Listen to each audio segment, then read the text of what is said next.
ဒီနေ့တော့လေခွဲသီးလေးချက်စားမယ်ဆိုတော့ဆန်ကအရင်ဆုံးကွာခွဲသီးမှာဆိုလို့ရှိရင်တည်တဲ့အတိုင်းပဲလေအပေါ်မှာကကြတော့အချွန်လေးတွေနဲ့အဆူဦးလိုပုံစံမျိုးလေးအသားလေးကမမလေးလေးနော်အဲ့အခွန်လေးကိုဆန်ကထားလေးနဲ့လေလိုက်ချစ်ပြီးသွားတဲ့ခါကျရင်တော့ကိုစားချင်တဲ့အနေထားလောက်လေးကိုကွာ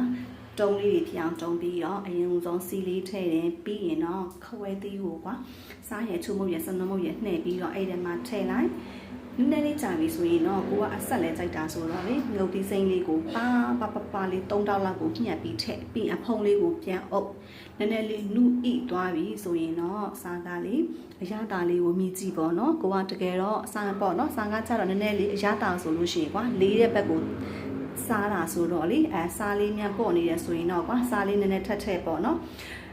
ကိုကလေတက်လွတ်စားတယ်ဆိုရင်တော့ကွာစားပဲသုံးပေါ့နော်တကယ်လို့တက်လွတ်မဟုတ်ဘူးဆိုရင်တော့ငပြာကြီးလေးပါထည့်လို့ရှိရင်တော့လေပို့ပြီးတော့အရသာလေးကပိုကောင်းတယ်သိလားဆန်ကကြတော့တက်လွတ်လည်းစားလို့ရအောင်ဆိုပြီးတော့စားလေးပဲသုံးလိုက်တယ်စားကြည့်နော်